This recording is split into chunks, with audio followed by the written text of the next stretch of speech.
Okay, this is the POV POI, Framingham Makerspace, and we're going to look at what we have to do to the processor board and battery charger to get them connected together and ready to go into the assembly. So we're running an Adafruit Itsy Bitsy. This happens to be the M4, but the M0 works just as well. They're both the same size. And then this is the LiPo backpack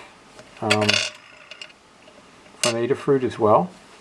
So you'll need one of those. And then you don't want the headers on it. All we're going to use is this 3-pin header, which we're going to use to connect the LiPo backpack to the Itsy Bitsy. And that's going to look like this.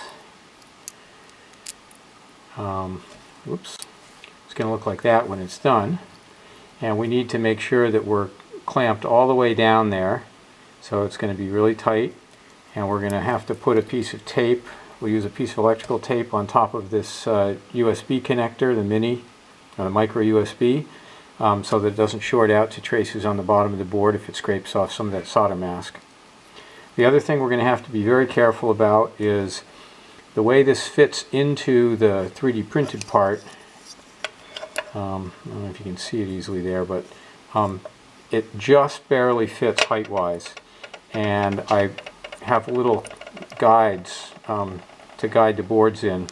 And the problem is that these, if these pins or solder sticks up at all above the board here, it'll interfere with that. So we're going to cut these pins to length prior to soldering so that they're flush with the board on both sides.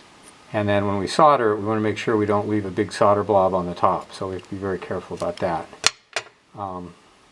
The other thing we need to do is there's a couple of mods we make to this board, the battery charger.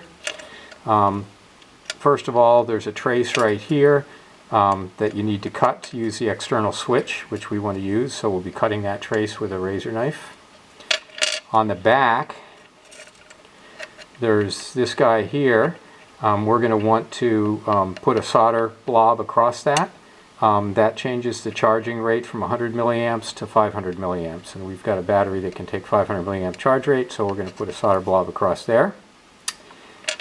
And we need to remove this battery connector.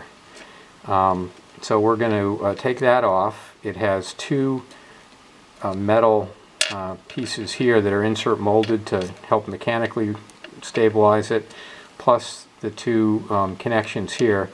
We're going to use diagonal cutters to cut the plastic away so we can take these off more easily one at a time. You have to be really careful not to rip the pads off on the circuit board when you're taking these connectors out or when you're cutting the plastic away. So that's what we're going to do. We'll be back.